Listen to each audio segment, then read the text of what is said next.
Ora viva, muito bom dia, boa tarde, boa noite, sejam todos muito bem-vindos ao nosso e vosso programa Destacamento 85.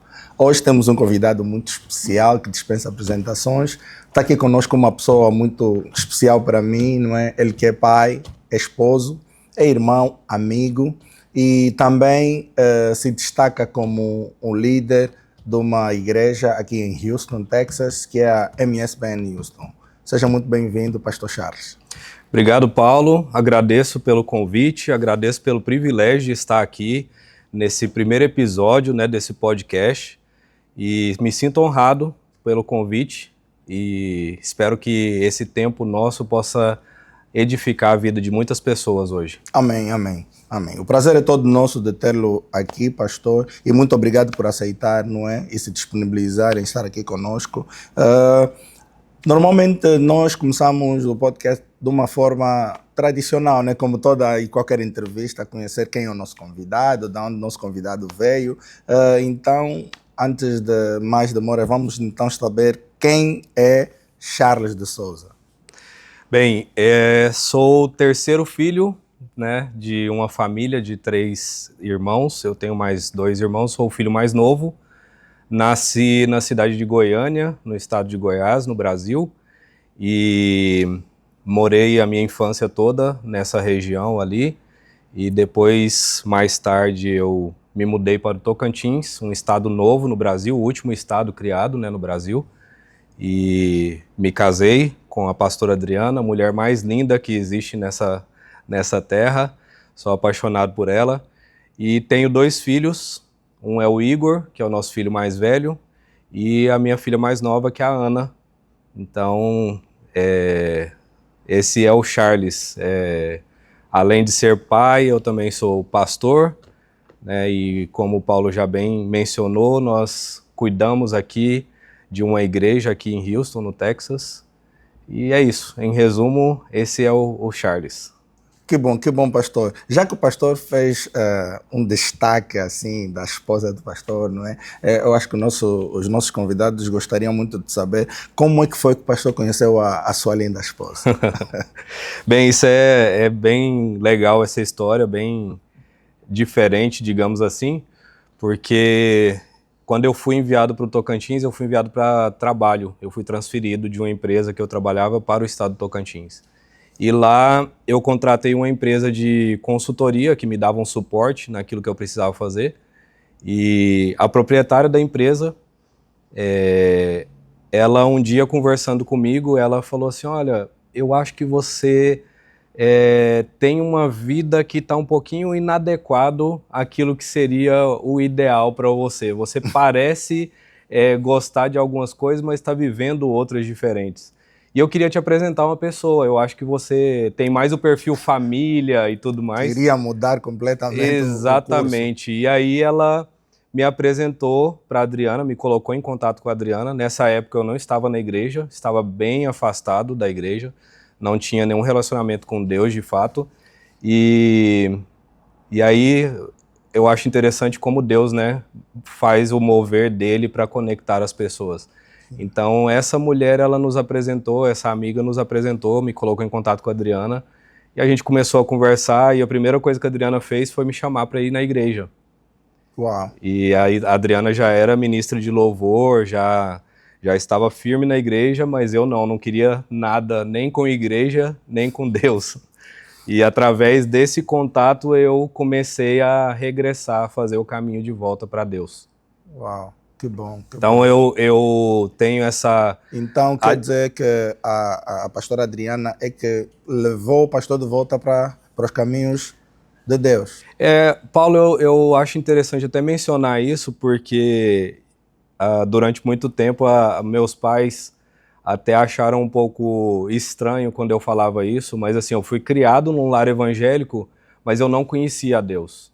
Sim. Então meus pais me ensinaram, principalmente minha mãe, a caminhar, ir para a igreja e tudo mais, mas eu não tinha experiência com Deus. Então, quando eu conheci a Adriana, foi o meu primeiro amor com Deus. Foi a minha primeira experiência verdadeiramente com Deus.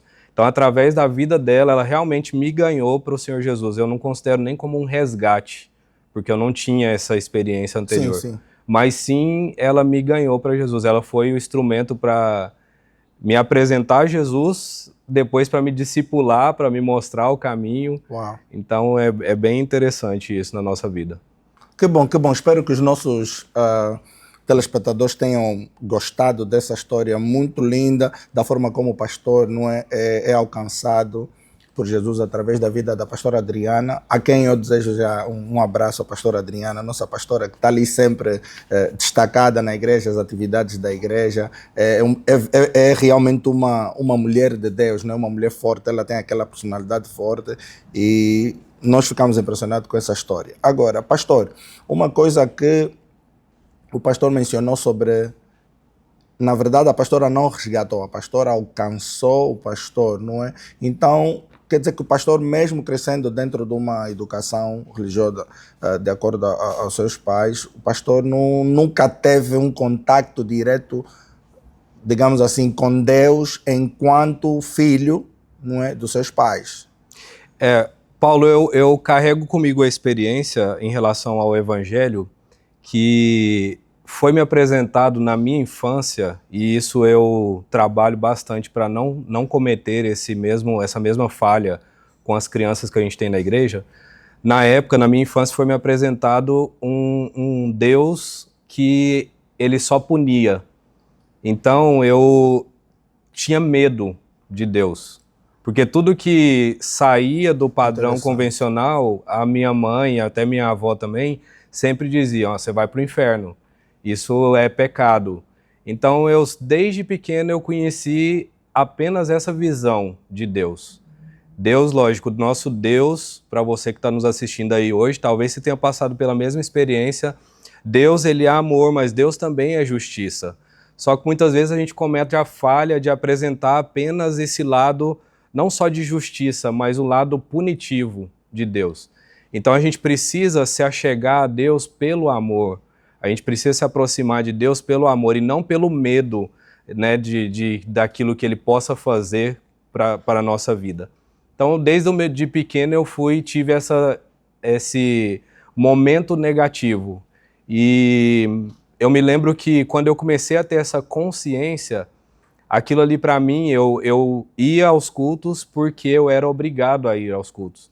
Eu não ia porque eu amava estar na casa de Deus. E é uma coisa que hoje porque tinha que estar lá. Porque tinha que estar lá, porque minha mãe ocupava uma posição de liderança na igreja ali, auxiliando nos cultos, então eu tinha que estar presente. Então hoje é uma coisa que eu trabalho bastante no nosso ministério infantil para que as crianças amem estar na casa de Deus. Não porque os pais obrigam elas a ir na casa de Deus, mas porque elas amam realmente estar na casa de Deus. Okay. Então, essa experiência que eu tive, eu carrego ela comigo para que eu possa trabalhar isso, não fazendo a mesma coisa que eu experimentei, mas trazendo uma outra experiência para nossas crianças. Né? Que bom. O pastor acha que esse Deus que pune é um Deus falso?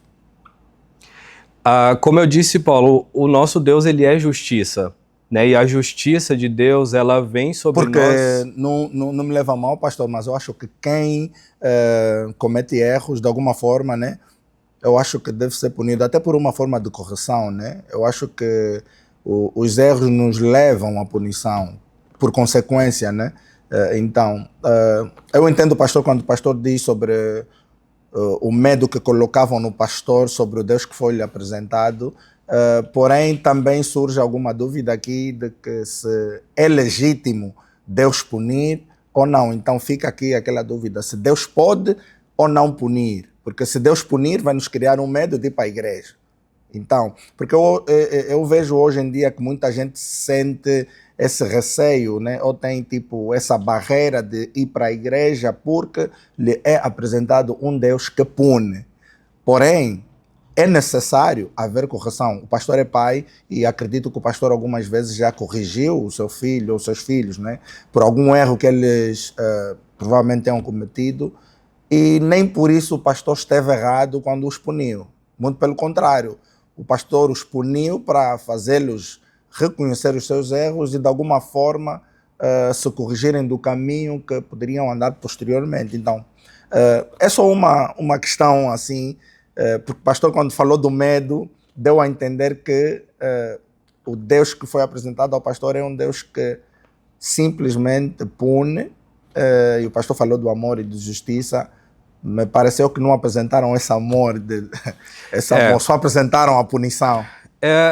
Na verdade, assim, como eu fui criado numa cidade do interior de Goiás, uma cidade muito pequena, eu me recordo que nós tínhamos ali 3 opções de igrejas, 3 denominações de igrejas evangélicas. Sim. E uma católica. Então, uma cidade no interior tem algumas limitações, né? Sim. Eu vou só para a gente contextualizar essa questão de punição, Paulo. Uhum.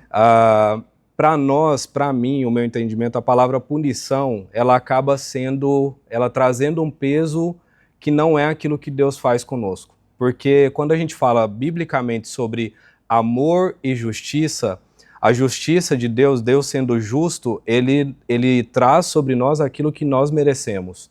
A punição parece mais algo que nós recebemos merecendo ou não.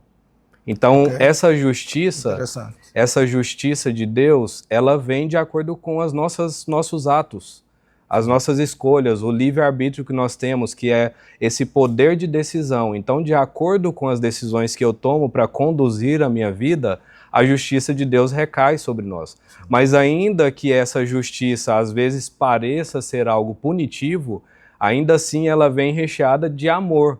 Porque Deus, enquanto pai, como você bem colocou, nós enquanto pais, a gente precisa corrigir os nossos filhos. Exato, né? E quando a gente corrige, embora doa muitas vezes não só nos filhos, mas também em nós, a gente corrige por amor. Então Deus, quando nosso pai, ele atribui a nós, ele coloca sobre nós a justiça dele, mas com amor. Então a gente precisa realmente, para que a gente seja aperfeiçoado em Deus, a gente precisa não resistir à justiça de Deus. Exato. Né? A gente precisa realmente se submeter a isso. E muitas vezes hoje, nos dias de hoje, a gente perceba que é um extremo, né? Sim. Eu fui na minha infância criado nesse meio onde a minha avó, ela faleceu com 99 anos e ela foi criada num lar evangélico.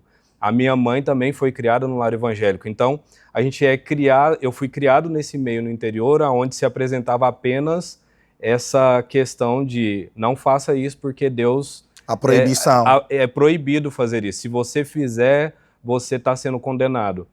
E hoje, no meio evangélico, se apresenta um evangelho que a gente costuma dizer que é um evangelho soft, né? Onde Deus é só amor, onde tudo que você faz, você pode cometer todas as falhas, os pecados, e Deus continua te amando. É claro que Deus continua te amando, continua nos amando, mas Ele não concorda e não colabora com o teu pecado.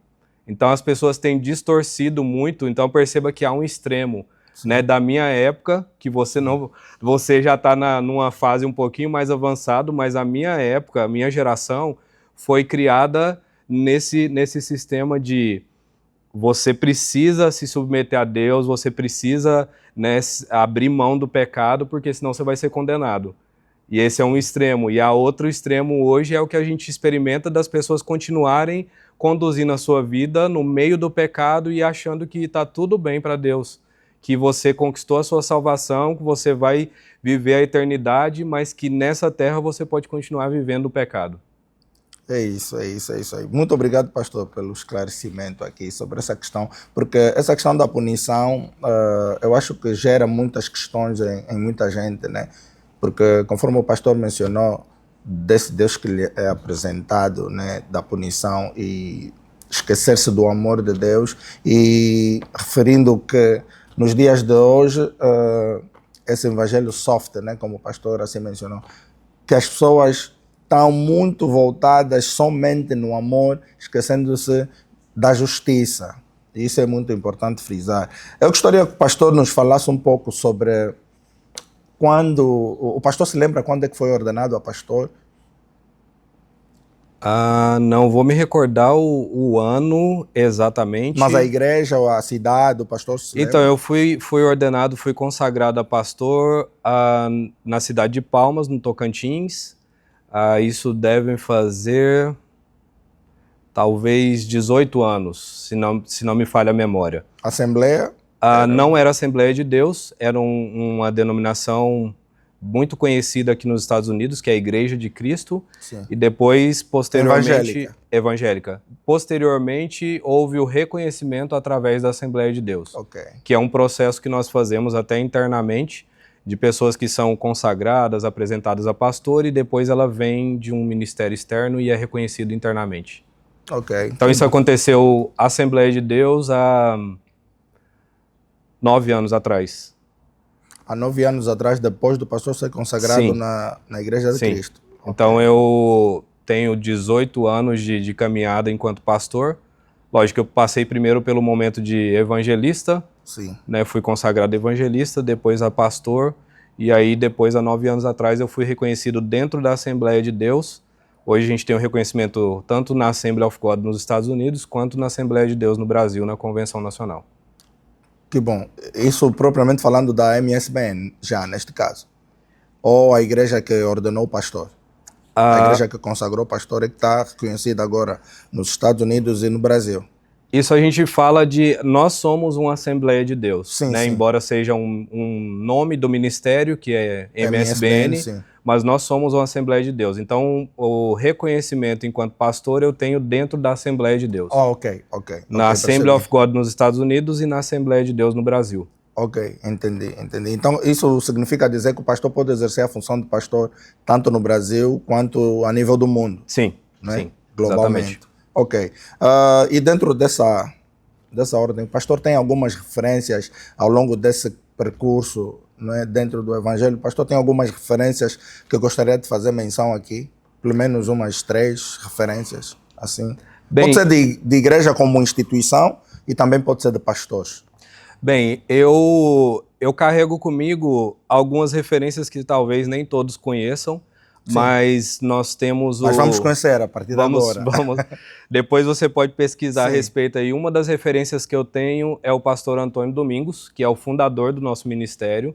E ele é uma referência porque ele tem, se não me engano, 60 anos de ministério. Uau! E ele tem uma vasta... 60 anos, pessoal. Ouviram? 60 anos. Ele tem uma vasta experiência ministerial, então, assim, todos os assuntos e toda vez que eu tenho a oportunidade de conversar com ele pessoalmente ou por telefone, qualquer assunto que eu compartilho com ele, ele já teve alguma experiência similar. Imagino, 60 anos, eu acho que ele já passou por muita coisa.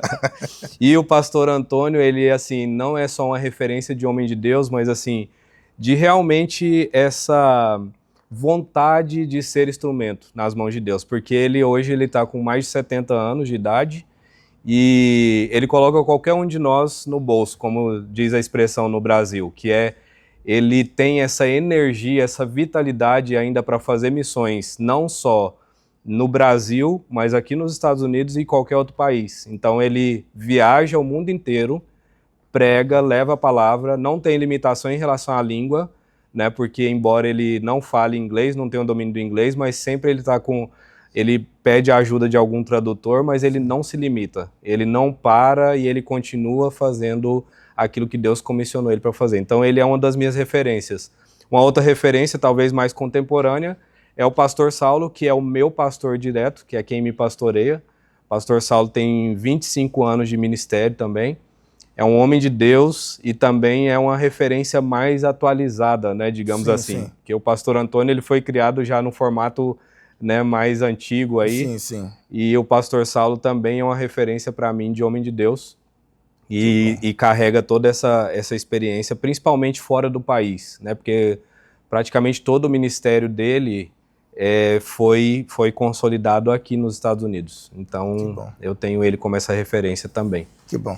Pastor, nós sabemos que a MSBN, né, é uma igreja missionária e gostaria de saber se dentro dessa ideia de missão a MSBN, ou o pastor em particular, colabora com alguma instituição ou governamental ou participa em alguma classe de apoio social. A igreja faz isso, tem esse trabalho, tem feito esse trabalho?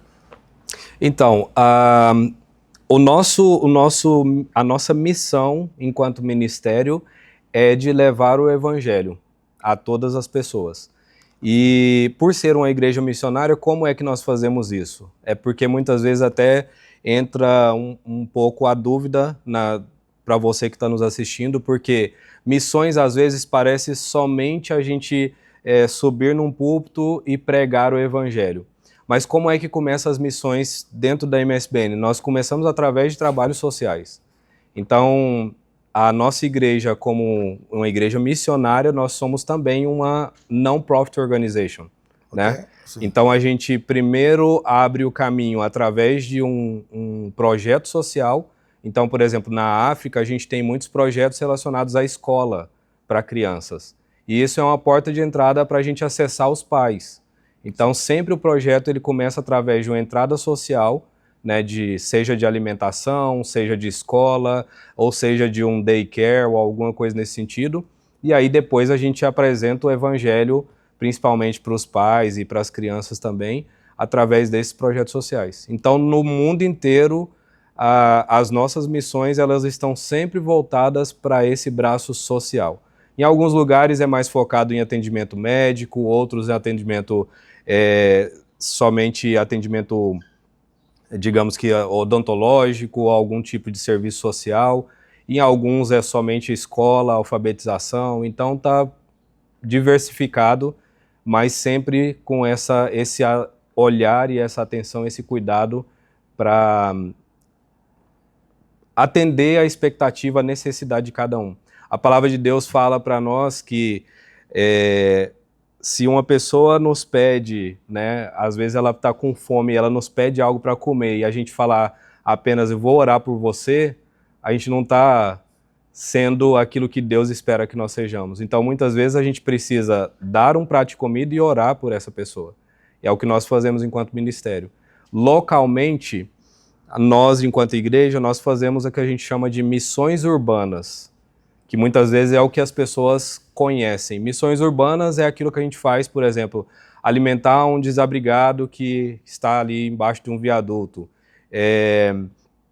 fazer visita em hospitais. Então nós, enquanto igreja local, a gente faz isso, né, de certa forma até um pouco limitado, mas a gente faz as missões urbanas. É estender as mãos para quem precisa, não só dentro da igreja, mas fora. Então é um auxílio, às vezes com uma cesta básica, um alimento.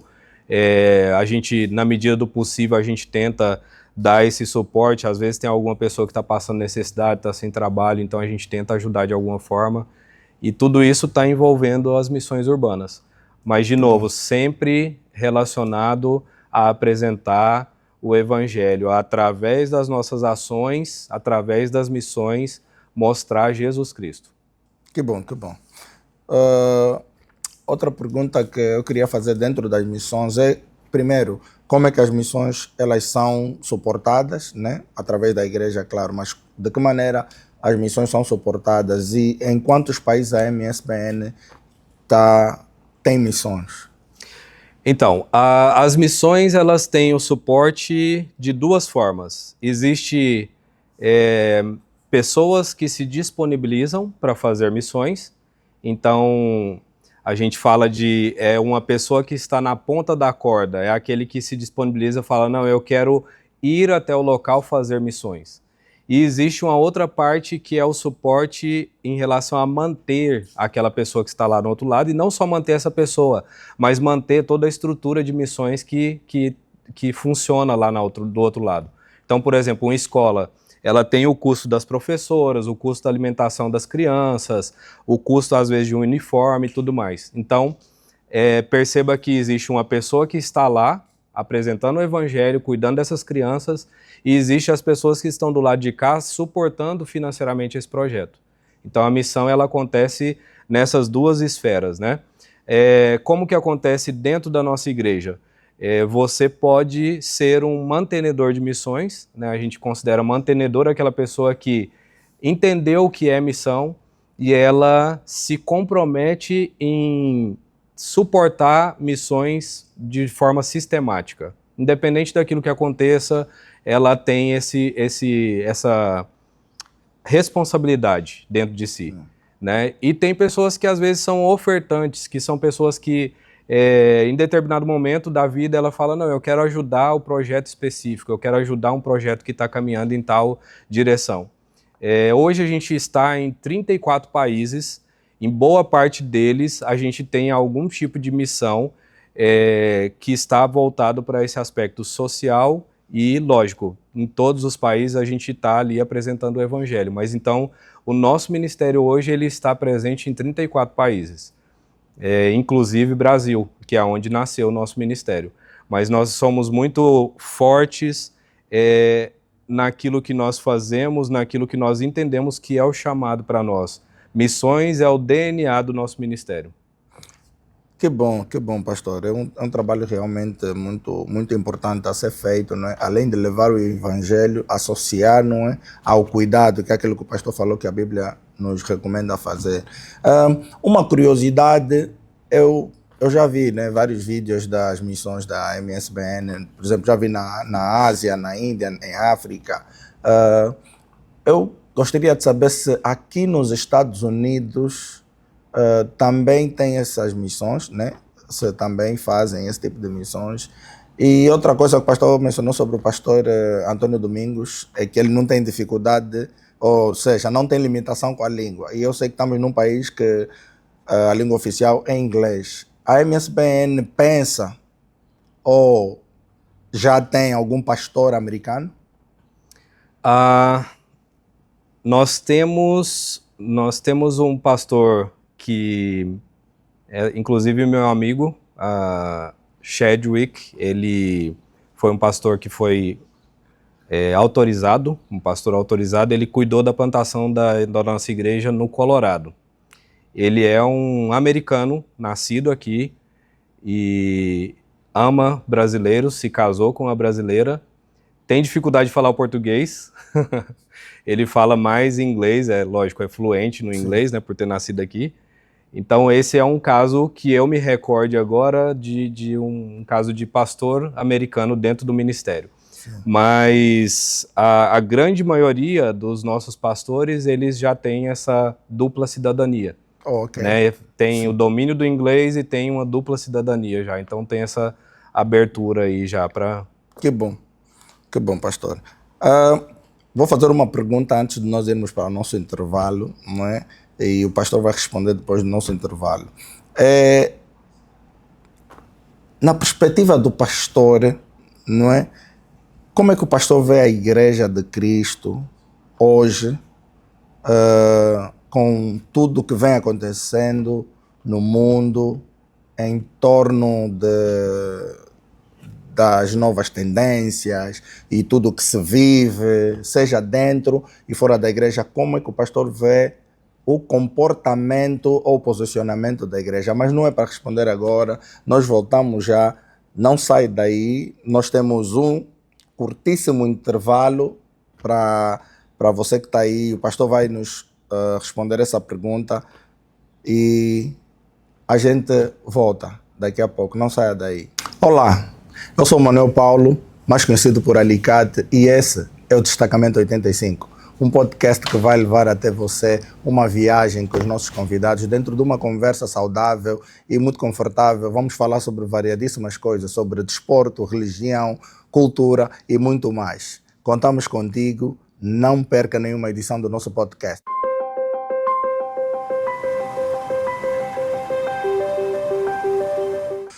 Então, voltando àquela pergunta, não é, que a gente fez antes do intervalo, na perspectiva do pastor, como é que o pastor vê a igreja de Cristo hoje, não é, com tudo o que está acontecendo no mundo, porque está acontecendo muita coisa, muitas mudanças, muitas adaptações. Como é que o pastor vê a posição ou posicionamento da igreja relativamente a tudo isso que vem acontecendo? O pastor acha que a igreja tem se posicionado como igreja, no verdadeiro sentido da palavra? Ou o pastor acha que a igreja, ao invés de trazer o mundo para a igreja está a voltar-se ao mundo? É importante a gente entender, porque muitas vezes a gente relaciona igreja ao prédio, né? A instituição igreja. Sim. E eu gosto muito de lembrar que nós somos igreja, cada um de nós somos igreja. Então, nos dias de hoje, a gente falando de igreja de forma geral, né, de forma mais ampla, eu tenho percebido que o que falta, na grande maioria das pessoas, é direção. Pessoas têm buscado a direção em várias alternativas, em várias fontes, mas não têm buscado a direção na fonte correta. A única direção que nós precisamos ter é a direção de Jesus Cristo. E eu quero dizer para você que está aí na sua casa assistindo esse podcast, não sei qual é o horário que você está vendo, está nos assistindo, que se você tem se sentido perdido, como muita gente, sem direção, sem saber o que fazer, porque a gente tem enfrentado tantas situações de guerra, de instabilidade econômica, de problemas imigratórios, de uma série de coisas para nós que estamos aqui nos Estados Unidos, e as pessoas têm se visto nessa posição de sem direção. E eu quero dizer para você que a direção que você precisa está em Jesus Cristo. É o único local onde a gente vai encontrar a direção correta. Porque através de Jesus Cristo a gente pode ter a certeza de que Ele nos dando a direção, a gente vai chegar no destino, no propósito que Ele espera de nós, que Ele tem preparado para nós. Então eu vejo que a igreja hoje ela tem caminhado de forma muito perdida, como se estivesse caminhando às cegas, né? Então as pessoas têm meio que se balizado por achismos, por aquilo que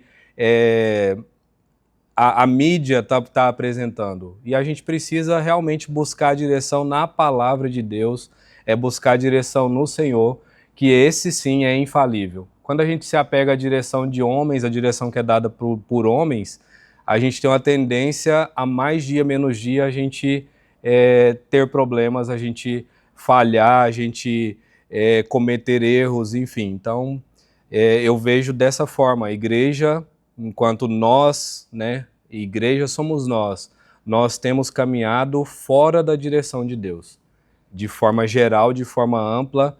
Lógico, existe uma parcela aí de pessoas que têm de fato resistido, né, persistido em buscar a direção em Deus, mas a grande maioria tem buscado essa facilidade de pegar a direção de outras pessoas, né, a direção de outras fontes que não são a de Jesus Cristo. Quando o pastor fala sem direção, dá-me a entender, não é? Se estiver errado, por favor, me corrija. Dá-me a entender que quando a igreja está sem direção, ela automaticamente está perdida. E nesse contexto de estar perdida, não é? Eu posso dizer que se tu estás perdido, estás vulnerável. Então, eu acredito que se a igreja está vulnerável, pastor, tem alguma solução ou tem algum caminho que a igreja precisa realmente abraçar ou voltar para que verdadeiramente se encontre, uma vez que a igreja está perdida, ela precisa se encontrar novamente, não é? Como é que o pastor acha que a igreja deve se encontrar? Claro, o pastor já disse que o caminho é Jesus, claro. Como é que as pessoas, nesse caso, devem se encontrar através de Jesus? Tá, nós estamos falando agora especificamente para aquele que já teve uma experiência com Deus, daquele que está muitas vezes dentro de uma agenda de uma igreja, mas daquele que se afastou, que perdeu a direção totalmente, que está aí seguindo várias coisas, mas não Jesus Cristo. Então, dentro desse contexto aí, falando para esse público especificamente, a palavra de Deus nos exorta sempre para a gente voltar ao primeiro amor. O nosso coração precisa sempre anseiar por esse primeiro amor. E o que é o primeiro amor? É aquela primeira experiência. Lembra quando eu falei sobre quando a minha esposa me apresentou Jesus Cristo? Sim. É aquele primeiro impacto, é aquele primeiro anseio de estar na presença. O que falta muito hoje das pessoas, essa falta de direção é justamente pela falta de relacionamento com Deus. Deus não está interessado no cumprimento de agenda que a gente tem. Muita gente fala assim, eu vou na igreja todo domingo, mas não é sobre ir na igreja todo domingo, mas é sobre ter um relacionamento com Deus. Exato. Tem muita gente que está falando assim, mas eu ajudo em missões, eu alimento os necessitados, eu faço obras, eu faço missões. Deus não está interessado nisso. Deus está interessado no nosso relacionamento. Como é que a gente... Eu costumo dizer muitas vezes na igreja que a gente fala que quer passar uma eternidade com Cristo, mas muitas vezes a gente não quer dedicar um tempo aqui para se relacionar com Ele. Então, é muito contraditório. Aquilo que a gente professa com a nossa boca, dizendo, eu quero ser salvo e viver uma eternidade com Cristo. Se aqui a gente está se dedicando a tantos outros projetos e esquecendo verdadeiramente daquilo que importa, que é se relacionar com Deus, buscar a direção de Deus. Porque, sem dúvida, se eu e você buscarmos a direção de Deus, a gente vai perceber que Deus não espera que a gente gaste todo o nosso tempo buscando trabalhar mais, que a gente gaste todo o nosso tempo buscando satisfação pessoal, mas que a gente gaste nosso tempo, sim, trabalhando, porque é necessário, mas que a gente gaste também o tempo levando o evangelho dele, apresentando Jesus Cristo através da nossa vida.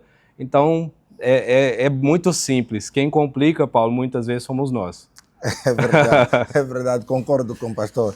E pastor, ainda sobre essas coisas que vêm acontecendo no mundo, não é? Essas adaptações que vêm acontecendo. Uma coisa que eu notei muito no seio evangélico é a associação com a política. É uma coisa que, de alguma forma, não é? Me deixa um pouco até, não digo desconfortável, mas é uma coisa que eu acho meio estranho, não é? A associação que o seio evangélico está a fazer com a política nos dias de hoje. Pastor, aceitaria ser um deputado federal? Não, de forma alguma. Eu não tenho nem essa veia política, mas a minha visão, a minha percepção é que a igreja ela não pode caminhar associada a nenhuma instituição a não ser a Jesus Cristo. Então, associar ao meio político ou associar a determinado tipo de situação que vai favorecer a igreja é você caminhar num caminho onde você não está na dependência de quem de fato você precisa depender. Porque essas associações elas sempre vêm ligadas a um tipo de benefício, né? Então, hoje as pessoas se associam não só politicamente, mas a pessoas influentes, alguém Sim. que vai favorecer de alguma forma a igreja. E eu creio que não é esse o caminho. Nós precisamos estar associados àquele que é o centro de todas as coisas, apenas a ele. Mas a política é uma profissão, pastor. Como profissão, eu acho que todas as profissões, não é? A pessoa aprende, tem um tempo de treinamento para que você aprenda aquela profissão, para depois exercer. Eu falo mais na questão de ser político, levando, por exemplo, o pastor falou que quando fazem as missões, além de levar aquela alimentação, além de fazer a visita, também levam o evangelho ali naquele lugar. O pastor acha que não se pode levar o evangelho na Assembleia, uma vez que são eles que cuidam de um todo sistema que é feito, ou seja, de forma unânime para o país ou para uma sociedade. Tá, deixa eu ver se eu consigo explicar um pouquinho o meu posicionamento em relação a isso. Sim.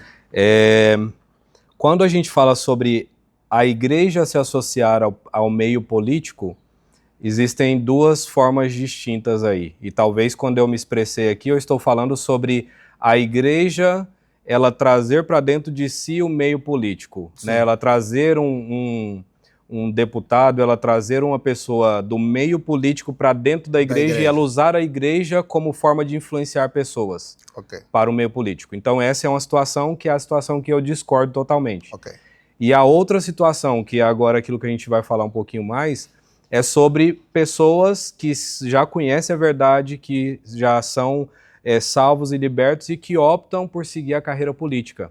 Em relação a isso, eu dou total apoio e eu creio que Deus nos planta em vários locais para nos usar como instrumento nas mãos dele. Exato. Então ele vai nos usar no meio político, ele vai nos usar no meio empresarial, em todos os meios que a gente está inserindo. Exato. Desde que a gente tenha essa convicção de que é para a honra e glória dele, ele nos usa. Exato. Então, hoje a gente vê pessoas que são excelentes políticos e que são homens de Deus e que têm guardado a sua fé, que têm guardado preservado o seu relacionamento com Deus.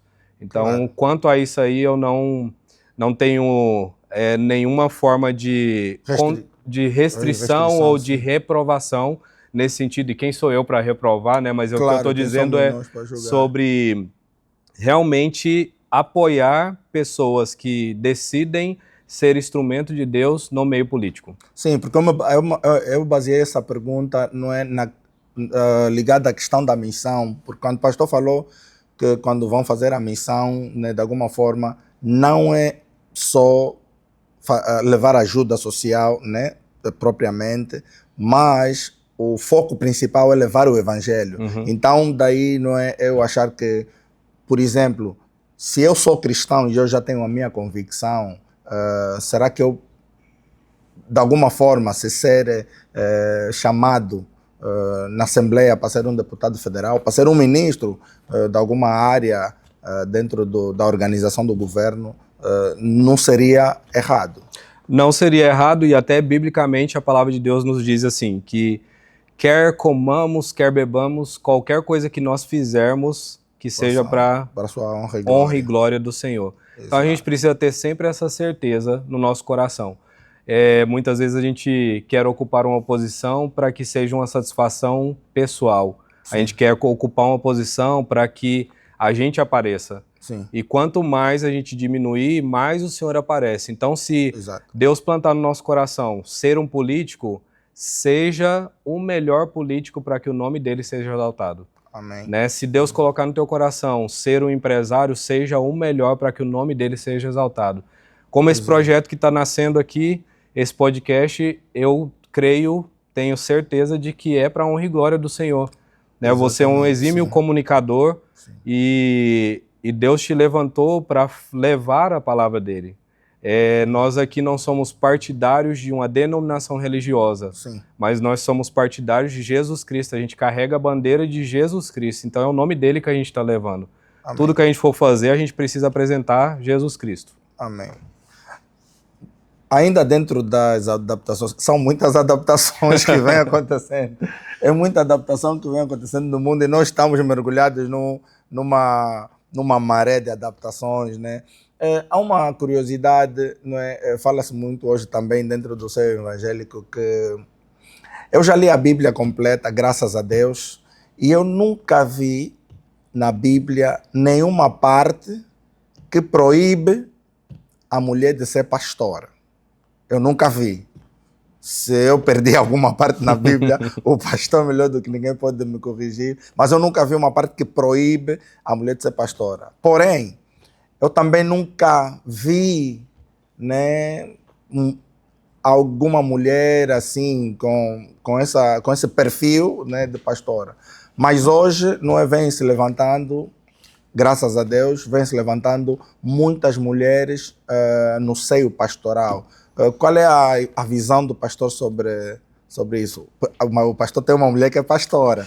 É um assunto polêmico, Paulo, porque dentro do meio evangélico, muitos ministérios, aí eu estou falando da separação, a segregação que existe dentro do nosso meio que nós vivemos. Sim.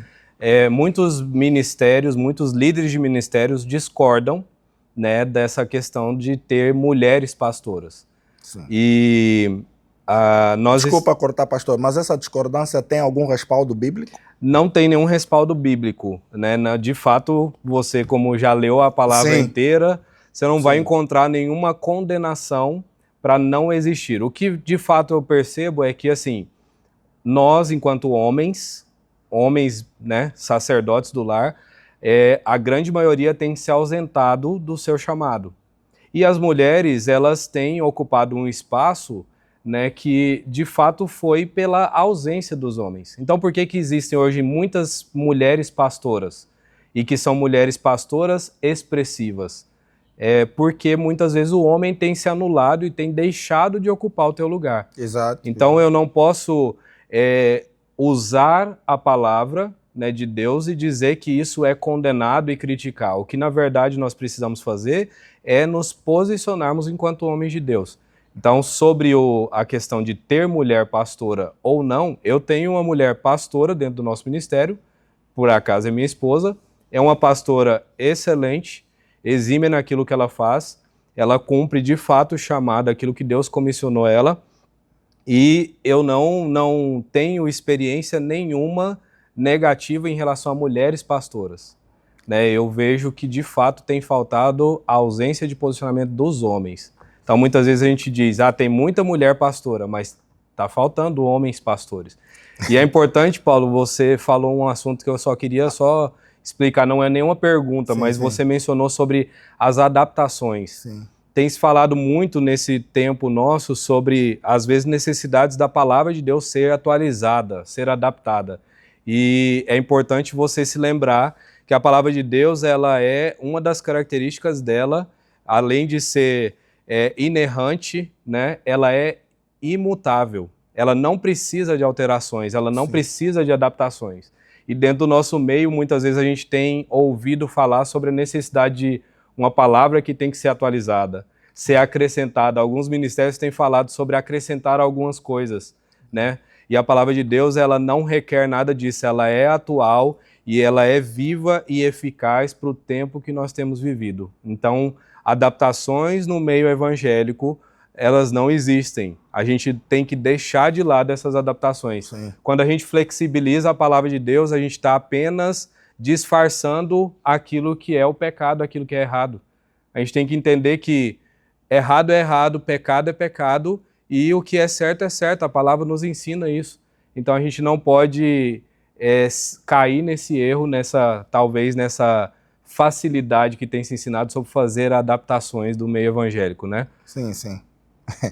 É claro, é um assunto muito polêmico sempre que se fala em o pastoreado feito por mulheres, né, no seio evangélico. Por isso é que fiz essa pergunta. E também, não é, ocasionalmente o pastor é esposo de uma pastora, a nossa pastora Adriana.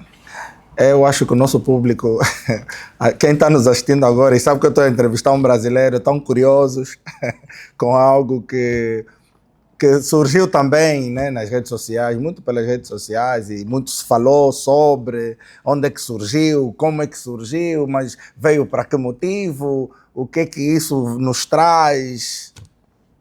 Legendários. Legendários, não é? Surgiu com muita força. E, claro, se fala muito sobre legendários. Uns, é claro, cada um tem a sua opinião sobre legendários, mas hoje nós estamos aqui, não é?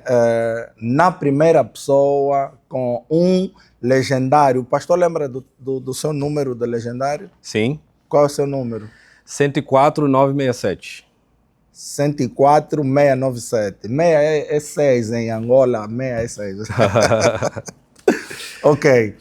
Pastor, legendários. Eu sei que o pastor já teve nos legendários, né? Já teve essa experiência dos legendários. A última vez, o pastor comentou comigo que o pastor foi para servir, né? A primeira vez o pastor foi para ter a experiência, não é?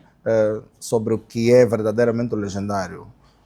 O que é o legendário? Para que serve? Não é? Sei que surgiu aí nos lados da América Latina, não sei qual país, mas o pastor deve saber, mas como é que surgiu e para que motivo surgiu os legendários? Qual o principal propósito dos legendários? Bem, o Legendários, ele é uma ferramenta, como tantas outras que existem aí mundo afora, e é uma ferramenta principalmente voltada para homens, para o resgate da origem do homem. Qual é a origem do homem? É o relacionamento com Deus. Essa é a origem do homem.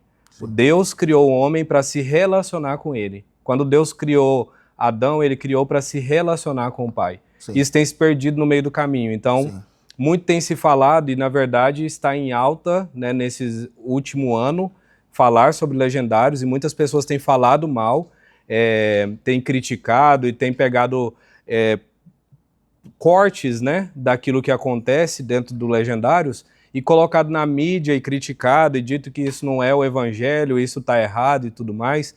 E eu quero dizer para você que tem dúvidas ou que tem curiosidade, né, que está nos assistindo aí, se permita, se você tem dúvidas e gostaria de conhecer e ter uma experiência profunda com Deus, você que é homem, se permita passar por esse momento do Legendários. De fato, você não precisa subir uma montanha para você entender que você trair a sua esposa é errado. De fato, você não precisa subir uma montanha para você entender que se envolver com pornografia é errado. Mas naquele momento ali em que você se dispõe a sair da tua casa, a dedicar 4 dias, quase 4 dias, a buscar a presença de Deus, ele se mostra para você. Então, as pessoas têm falado muito mal, né, daquilo que está em evidência, mas você só tem direito de falar mal daquilo que você já conhece, daquilo que você já experimentou. Bem ou mal, você só pode falar se você conhece. Então, muitas pessoas têm falado, mas nunca experimentaram. Nunca foram, de fato, participar do Legendários para dizer ali, ter a sua opinião. Então, quando eu decidi ir ao Legendários, eu fui justamente por isso, porque eu estava ouvindo muita coisa e falei para mim mesmo. Falei, para mim ter uma experiência, né, para mim ter uma opinião a respeito, eu preciso experimentar. Então eu fui lá com essa pretensão, com esse anseio de entender o que acontecia ali. E de fato houve assim foi uma experiência para mim extraordinária e como o Paulo bem disse, eu cheguei recente, na semana anterior, eu estive lá servindo juntamente com outros homens da igreja. Então eu considero, depois dessa experiência de participar e servir, participar é 50% de ser um legendário. Quando você serve, você está ali adicionando mais 50%. Então é você ter uma experiência com Deus e depois você ter uma nova experiência servindo, sendo instrumento nas mãos dele, ajudando outros homens a terem esse impacto, esse relacionamento, esse encontro com Deus. E é isso, como outras tantas ferramentas que existem no nosso meio, tem aí o encontro com Deus, que é do meio da visão celular, tem outras tantas ferramentas que nos remetem a essa essência de se relacionar com Deus. Foi para isso que Deus criou. Homem que está na sua casa, você que já ouviu tanta coisa falar mal de legendários, não se atenha a isso. Se permita se relacionar com Deus. Foi para isso que Deus te criou. Não quer fazer o legendários? Faça outra coisa que te aproxime de Deus, te relacione com Deus. É interessante que aqui no Texas, nós estamos no Texas gravando aqui esse podcast, existe um mesmo movimento, parecidíssimo, só que dentro da igreja americana. Se não me engano, o nome dele eu não vou fazer propaganda aqui, se não me engano é Rise Up Man. Ele foi constituído justamente para também gerar esse relacionamento com Deus. Os homens são levados a situações aonde vai aproximar ele de Deus. Então, assim, não é um privilégio somente da comunidade brasileira. O Legendário hoje está inserido na comunidade americana, inserido na comunidade hispana e não nasceu agora. Já tem bastante tempo já que caminha. Agora é porque os holofotes estão voltados aí para o Legendário. Sim. E uma coisa que se fala muito também sobre o Legendário é sobre o acesso. Já ouvi, né, por aí muita gente dizer que o acesso não é fácil e não é barato. E tem aquela coisa, por exemplo, o pastor aqui sugere, né, os homens se permitirem a participar do Legendário. Como é que é o acesso ao Legendário? É uma coisa que é organizada pela direção do movimento, convidam alguns homens ou paga-se alguma coisa, porque como eu vi que não é barato, então creio que paga-se alguma coisa. E quem não tem possibilidade, por exemplo, de ir ao Legendário, porque não tem possibilidade financeira, e é alguém que precisa ter esse relacionamento com Deus, voltar-se, né, nesse relacionamento com Deus, como é que funciona nesse caso? Acho importante, antes de explicar esse detalhe, é só relembrar que a igreja existe sem o Legendário. Exato. O Legendário, o movimento Legendário não existe sem igreja. Exato. Sem a estrutura igreja, sem a instituição igreja. Então, se tem alguma pessoa que às vezes está nos assistindo, gostaria de participar do Legendário, mas não tem condição financeira, nos procure que a gente está aqui para dar esse suporte. Então, as pessoas têm falado muito sobre a questão custo, né? Se a gente quer assistir um final da Champions League aqui nos Estados Unidos, a gente é capaz de, às vezes, investir $2.000, $3.000 para assistir uma partida, uma final, daquilo que não vai acrescentar nada na nossa vida. Mas a gente resiste em investir financeiramente na nossa vida espiritual. Então, o reflexo das nossas decisões, daquilo que é prioridade para nós, porque muitas pessoas têm colocado isso como evidência, dizendo assim, é muito caro. Sim. Eu não acho caro, eu acho pelo contrário. Eu ouvi de vários homens, nesse final de semana passado, falarem assim, o dinheiro que eu investi aqui é muito pouco em relação àquilo que Deus proporcionou para a minha vida. Então, de fato, não é sobre preço, mas é sobre aquilo que Deus nos proporciona naquele tempo. Daquilo que você vai viver nessa experiência. Exatamente. Falando da estrutura natural, é lógico que isso tem um custo. A gente vive num mundo onde é um mundo, né, que é voltado para tudo que você vai fazer. Nós estamos aqui num estúdio, para a gente estar aqui, a gente teve que pagar hoje para usar esse estúdio. Sim. Então, a gente muitas vezes começa a atribuir coisas, né, uma hierarquia de valores dita assim, olha, para minha satisfação pessoal, vale a pena eu investir esse dinheiro. Agora, para o meu relacionamento com Deus, eu não posso investir esse dinheiro, porque a gente tem a falsa concepção, a falsa ideia de que tudo que Deus faz por nós tem que ser de graça. Né? A gente, brasileiro, tem muito isso, e conhecendo um pouco do angolano, a gente tem muito perfil parecido. A gente acha que as coisas de Deus sempre tem que ser de graça. Sempre tem que ser de graça. O que Deus proporcionou para nós de graça é a salvação. Não tenha dúvida disso. Isso aí a gente não precisa pagar nada. A gente vive num mundo que tem muitos custos. Mas agora, se a gente vai num jantar de casais, a gente precisa pagar por esse jantar, meu irmão. Não se engane você achar que vai sentar numa mesa, comer uma picanha gostosa. A picanha é cara. Picanha custa caro. Deus não está mandando hoje. Ele pode sim fazer isso na nossa vida. Deus pode manifestar um milagre e mandar uma chuva de picanha. Sim. Mas desde que o nome dele seja... Uma chuva de picanha. Desde que o nome... Ao invés de mandar codorniz, mandar picanha, né? Picanha. Mas desde que o nome dele seja engrandecido. Então a gente, às vezes, está atribuindo valores e coisas para aquilo que Deus não está nos chamando para fazer. Dito assim, esse aqui, a igreja que está fazendo tem que ser de graça. Só que se a gente vai no aniversário de qualquer pessoa, a gente leva nosso kit de churrasco. Não é verdade? Sim. Se a gente não chegar lá com comida, as pessoas começam a olhar torto. Agora, se a gente chega na igreja, meu Deus, a igreja está cobrando, a igreja está fazendo isso, fazendo aquilo outro. Então, a gente precisa desmistificar isso para falar de forma aberta. Custo do Legendários. Quer saber mais? Nos procure. Tem muita informação na internet. Nós temos um Instagram de cada estado, então a gente tem o Instagram do Legendários aqui no Texas. Se você não tem acesso, me procure, eu posso te explicar. Mas venha desarmado, venha sem preconceito, né, para ter essa experiência verdadeira com Deus. Não venha preparado já com as críticas, não. Vai. De novo, se você quer ter uma experiência com Deus, você não precisa subir a montanha, você precisa se relacionar com Ele. Exato. Subir a montanha é uma ferramenta que Deus deu para um homem e que através disso tem alcançado. Olha só, Paulo, no final de semana passado nós estávamos lá, 140 homens servindo e 210 homens participando. Uau. Veja só o impacto que é causado na vida de 210 famílias, então nós temos aí o total de 350 famílias sendo impactadas. Eu tive o privilégio lá de ter meu filho participando, hoje meu filho também é um legendário, e ele não é casado ainda, e isso é também uma informação importante, porque muitas vezes a pessoa acha que o legendário tem que ser casado. Legendário é para homem. Sim. Qualquer homem, sendo casado ou solteiro, a partir de 14 anos você já pode participar. É um privilégio para um homem solteiro poder participar e poder começar uma família futuramente já com esse princípio enraizado dentro de si, de relacionamento com Deus. Voltar à origem. Voltar à origem é relacionar com o Pai. Exato. Estamos bem perto do nosso final do podcast e eu queria fazer uma pergunta. Eu não sei se ainda há tempo do pastor responder, mas é uma questão, eu até queria fazer no princípio, mas vou fazer agora. Eu queria saber qual é a opinião do pastor sobre o músico gospel.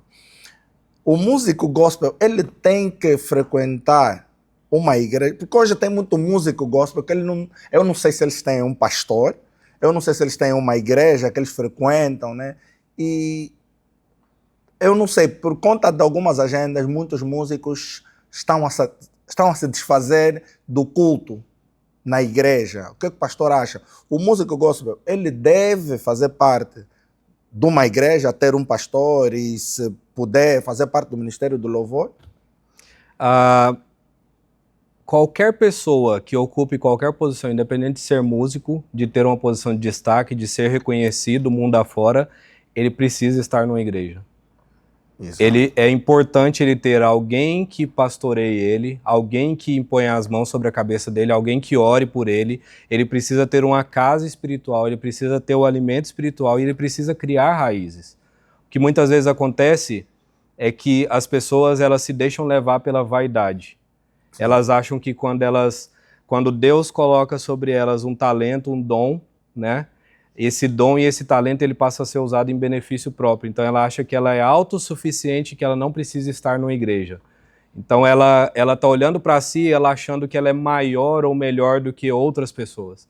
Então o que a gente tem visto, experimentado nesse meio, é muitas pessoas se enxergarem como esse maior. E a palavra de Deus fala justamente o contrário. Fala que a gente tem que se enxergar e se ver como menor, né? Aquele que se vê como menor, ele está servindo, ele está sendo instrumento nas mãos de Deus. E aí Deus está aparecendo como maior na vida dele. Então, nós precisamos entender que não existe a igreja, de novo, ela existe sem o músico. Sim. Mas o músico ele não pode existir sem igreja.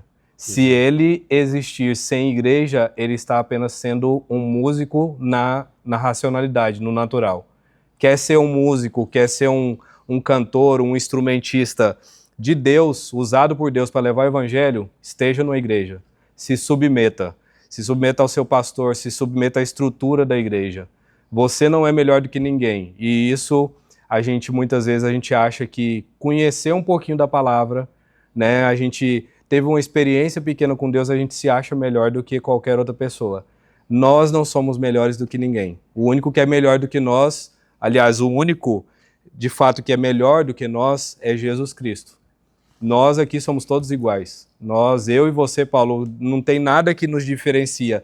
Eu apenas hoje ocupo a posição de pastor de ovelhas. Eu aceitei o comissionamento que Deus me deu, o chamado de ser pastor de ovelhas.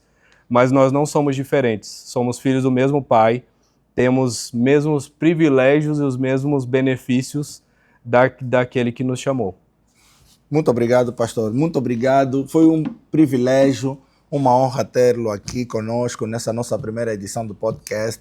Já na nossa reta final, gostaria que o pastor endereçasse uma mensagem de fé, uma mensagem de esperança, não é, para essa nova geração de crentes que nós estamos a ter agora, e para o nosso público também em geral. Gostaria que o pastor deixasse uma palavra de fé para nós.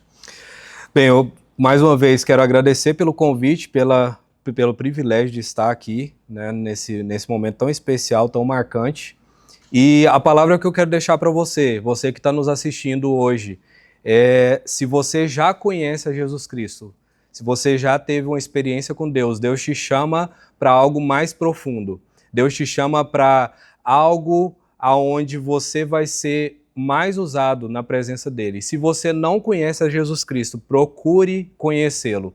A palavra de Deus diz que é nesse tempo, o tempo que se chama hoje. Então não perca tempo.